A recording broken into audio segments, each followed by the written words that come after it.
Sciutto, and I've been an actor for, well, a really long time. Here's my number. Call me. I've worked with some of the most famous people in Hollywood. Anything unusual occur? Define unusual. And taken on some roles I'd rather forget. Now my industry friends join me with their stories of faking it, making it, and taking it in Hollywood. And now, here's Nellie. Welcome to 50 Moments, Faking It, Making It, and Taking It in Hollywood as a working actor. As you know, this is my podcast that accompanies my book, and there are about 50 stories that I have of all my interesting, crazy stories over my life in Hollywood. And today we're going to talk about the sitcom, which is my favorite medium. I always loved working on sitcoms because it's like working in theater. You work on a script for 5 days, you film before a live audience, they have somebody warm the audience up, you have five cameras working, and there's just so much interaction with actors, starting with a table read, which is why I love them. The interesting thing is, there aren't as many sitcoms around today. For some reason, because of streaming and single camera shows, you don't see as many. And a lot of sitcom writers have turned to working on children's shows, which I find fascinating. That's why those children's shows are so funny these days, because they've got a writer's room, et cetera. And speaking of the sitcom, today my guest is Kathy Garver, who was the star of Family Affair, a great sitcom when I was growing up that I watched. And she's done many other things than that, but I'm dying to talk to her about the show. So Kathy, welcome to the show. Well, thank you very much. Thanks for having me. Of course. And I have to say, Family Affair was one of my favorite shows. And I know it's only one blip in your life. You had already been working for 20 years before Family Affair? How's that possible? You look 12. Well, no, I'm actually 39. Okay. I'm not quite sure where we're having our 55th anniversary of Family Affair this year. Wow. But I guess it's the magic of Hollywood. That big Hollywood sign behind you says it all. We create lovely things like being able to be 39, if we want to say so.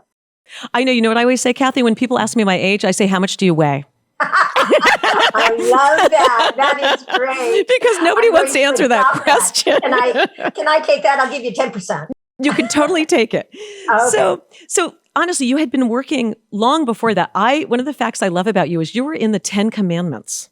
Correct. Yes, not the silent version. I'm not that old. But yes.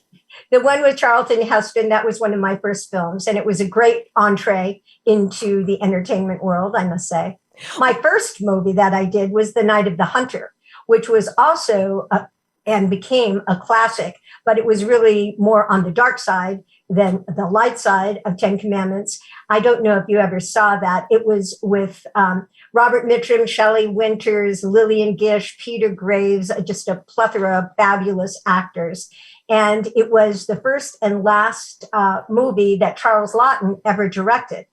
And it was the last because it got such awful reviews. And the reason was because it was way above its time.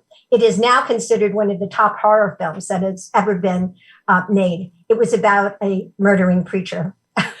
Okay, see, I love that. And I love that you love the history of film, because I really do too. I love acting. I love the industry. I love everything about it. And I have a funny story to tell you. I worked with Max von Sydow in Shutter Island. And the first thing I said to him, he almost fell out of his chair, is I said, "Oh my God, I loved you in The Virgin Spring." It was like his first movie. And Scorsese was like, "Why are you mentioning that instead of like Hannah and Her Sisters or something like old, but not as old?" But I love the history of film. I loved watching that movie, and I have not seen that one. I promise you I will watch it this weekend. Oh yeah. It's in black and white, like a German Impressionism kind of a feel to it. And that's one of the reasons that people just didn't understand it at the beginning. Yeah. It was very scary. Well, I could see that. And I think the 10 Commandments, by the way, to me is like The Wizard of Oz. It's the kind of movie that people go back and watch. And I understand you were an extra initially, and then they featured you and upgraded your role. Is that correct? That's right. Yes. That the movie comes back every Easter, of course, and now you can get it on DVD. But I was just hired to be an extra, and it really was like one of my very first jobs. And it was really wonderful. And I was to ride in this carriage, this wooden wagon, through the streets on the way out. We were getting out of Dodge, so to speak, in the Exodus. And so I'm up on my wagon, and all of a sudden I hear this big voice scream out, "Don't let that little girl's face get in the camera." And I said, "What? Is he talking about me? What did I do?" is that God? We were doing the Ten Commandments. It turned out it wasn't God, but a cinematic deity, and he was way up on a crane to get this big shot. So we went forth with the scene. Afterwards, the assistant director got me out of my wagon. I talked to Cecil B. DeMille, and from then on, he actually wrote scenes into the movie with me and Charlton Heston, Moses, which was very nice. Well, and honestly, who can say I worked with Cecil B. DeMille? I mean, that's incredible. I mean, it really is. Especially now since he's been gone for a while. Yes, but still, like, Yeah. honestly, anybody who studies film knows, of course, Scorsese, Cecil B. DeMille. You think of like the greats. He really is one of the greatest filmmakers ever. What a big privilege for you, your first acting role, really. Yes. And, here is a great big epic, and I'm a very little girl. And when you're a child, you kind of go with the senses, what things smell like and what you heard and what you see. But it really was, and doing epics, that's one of the reasons why choosing me was not totally out of his modus operandi, because he knew that this was such a big, grandiose movie that in order to make it human, that he would focus on a particular person, or like my friend Mimi Gibson, who is still alive and worked with Cecil B. DeMille, was with her blind grandfather in the scene, watching and explaining to him what was going on in the Exodus. I was trying to find my doll. And when Moses picks me off the paper mache mountain at Paramount, he says, are you afraid? And I said, no, but Rebecca is. So then he lifts me off and we go and we get drenched. We have to go back to that for a minute. A paper mache mountain? Yes, they built that on the Paramount lot. And then they had great big catwalks that were full of vats of water. So when Cecil B. DeMille calls action, all this water comes down and we're drenched, and I climb up into the arms then of Nina Foch, and we go on. Yeah, they built a lot of things there. Yeah, that's incredible. And just switching gears for a moment, I have to talk about Family Affair, because I grew up on Park Avenue on the Upper East Side, and I grew up around the corner from where your supposed home was on Fifth Avenue, right? It was Fifth Avenue because you had the park view, yes, et cetera. And so I had a British nanny. So I remember watching the show, and I always thought they've got Mr. French, and they're kind of like my life times 10. I want to watch the show. So yeah, and you could relate. Well, it's interesting. I have my newest book, my fifth book that's out, and that's also to help celebrate the anniversary of Family Affair. And it's called Family Affair Scrapbook. And in the scrapbook, there is a picture. One of my really good friends, Barry Barsamian, just really about 3 months ago, found out where our penthouse apartment building was supposed to be. And it was like 460 Fifth Avenue. And I had never really known where it was until, and even around Fifth Avenue, just talking to you, if you had asked me that 4 months ago, I said, oh, yeah, I guess so. But now I have concrete proof. He took pictures, wonderful pictures that are included in the book.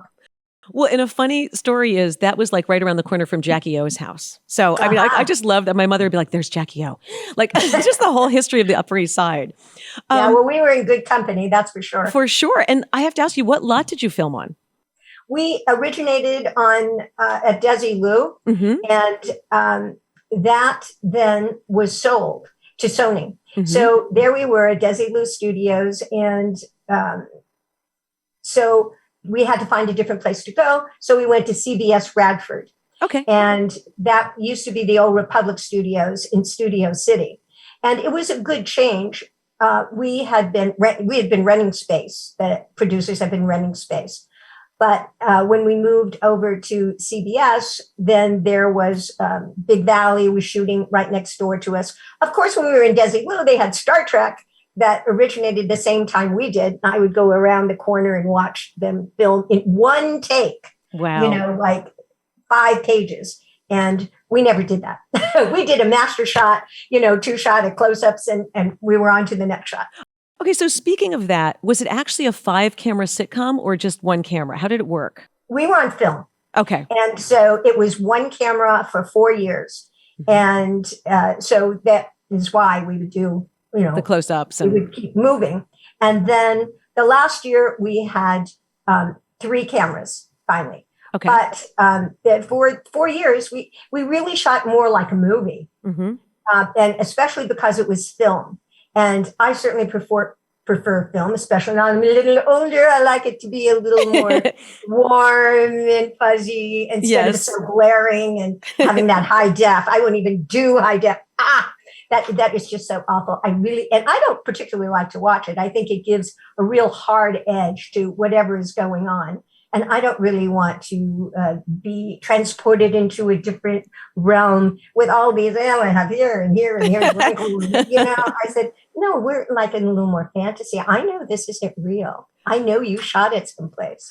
Well, agreed. It's kind of like when somebody takes a picture of you and they do it too low and it's up at your chin and you're like, stop it. Okay, take the picture again. Yes. If you're going to do it, take it at my feet or take it way up here. Exactly. Don't do it like that. Not right there. I mean, if you're 12, you feel that way. So you've been acting you've continued. I mean, you have projects coming out. You've been working the entire time. Did you ever stop? Tell us about your career all along the way. Well, I started after the 10 Commandments. Then I was guesting on a lot of the television shows of the day. I was also doing radio, and radio was just making its transition over into the TV. So there was I Love Lucy, which started out as My Favorite Husband on radio, and then was I Love Lucy on television. And there was Paladin that started out as radio and then on television. So I was doing guest stars on the shows in the 50s, which were a lot of Westerns. I have a story about that, but it's too long. But I did just do 7 spots as a spokesperson for an amusement theme park in Idaho, Silverwood. And I was Silver Wanda, and I rode a horse. Now, I did Big Valley and I did Death Valley days, but I hadn't ridden a horse in about 10 years. So that's why I keep on going like a little energizing bunny. So I did all those things. I really have never stopped working.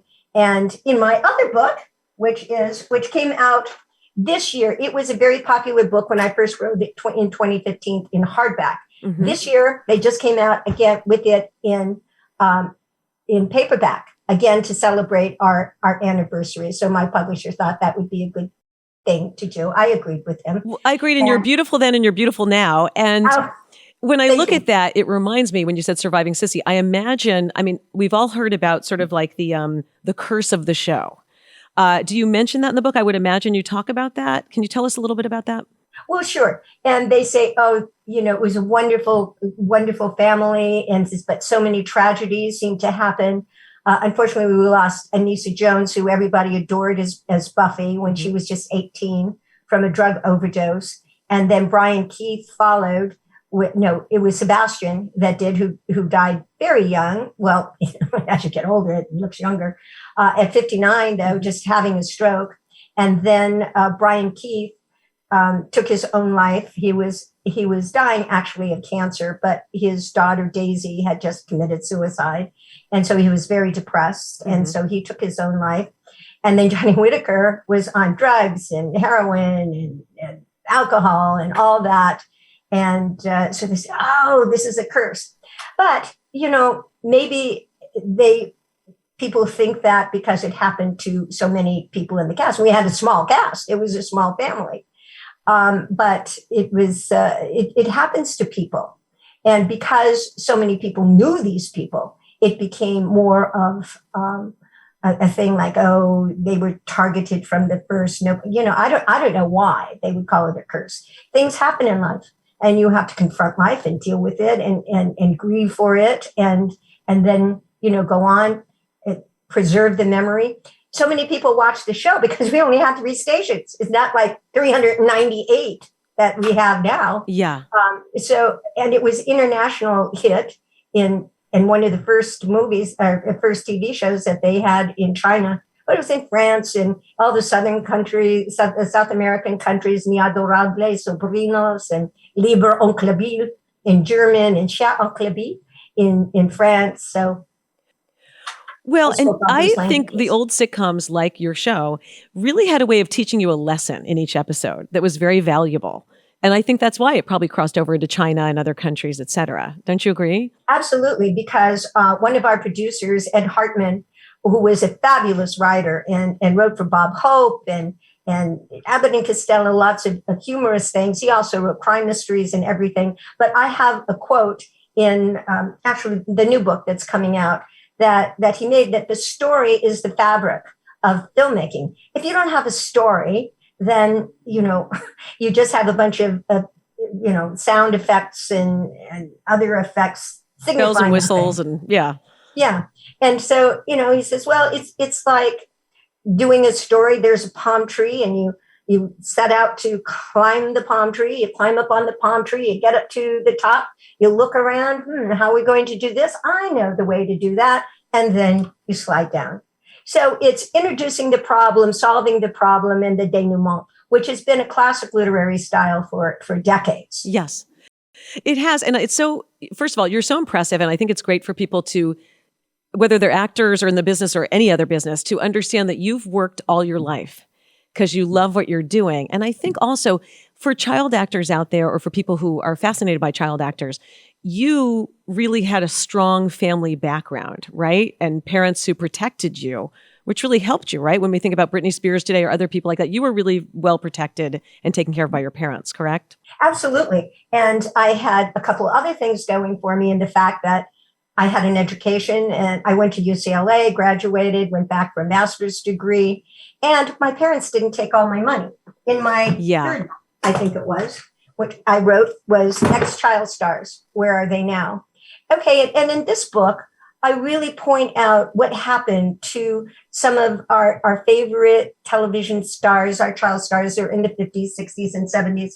And any child star going through the growing up period from, like, let's say 15 to 18. I had a bad thought. I told God that I was pregnant. I said, I would like to have, a boy, because if I have a girl, I have to send her away between 15 and 18, which wasn't very nice of me. But the point is that transitioning from a child to a teenager to adult is very difficult in any estimation. But when you put them in front of a camera and everything is done for them, and you expect them to act like a professional adult, and they're getting all these accolades and people doing their hair and they're fixing their wardrobe and they're going over lines with them. And then that's taken away. Then their show is canceled. Then what are they going to do? And that is the worst, most difficult transition for them to make. They're not in the spotlight. Their parents have maybe acted as their manager. They're not 18 yet, where now hopefully I just saw him, one of my really super good friends, Paul Peterson, who started an organization called A Minor Consideration, helped pass the bill that anytime a child acts, you have to put aside a certain amount of money for them. And when they are 18, then they get the money. But A, it's a very small percentage. Mm-hmm. And B, they're still 18. My son worked. And when he was 18, he didn't do a lot. But as soon as he was 18, I said, look, I have a surprise. Here's all the money that you earned. And so it was gone 2 weeks later. So, like any child, like I know what you're saying. I have a 17-year-old, so yeah. And it's called show business for a reason. And unfortunately, drama classes or this and that don't ever, in my estimation, well, no, they just don't address the business side of it. Now it's a little bit, you can Google what's a business side of show business and how to adjust your lifestyle to lots of money 1 month, no money for 2 months, some money more, 4 months, no money the next month in getting jobs. So. Well, and you've done such a great job. First of all, thank you for being on the show. You've done such a great job of navigating all of that. Like you said, you do radio, you do commercials, you've done film, you've done TV. I think that's the secret, is adaptation. I think it's a secret to surviving in the business, in any business, truthfully. And I just want to thank you for being on the show. And I have one last question for you. How much do you weigh? How old are you? Exactly. That's my response. I was so tired of all my friends asking me. I'm like, shut up. So literally, you've been a delight. Very much. I really enjoyed talking with you. Thank you so much. And I think I'm going to have to buy a book and have you sign it. Well, I'll send you one. Send me your address and I'll sign it for you. I will for sure. Thank you so much, Kathy. Thank you. Okay. Bye. So that's been another episode of 50 Moments, Faking It, Making It, and Taking It to Hollywood. Kathy Garver was a great interviewee, and can't wait to see you guys next time. For information on my book, check out nelliesblog.com, and I'm on all social media platforms. Just search for Nellie Sciutto.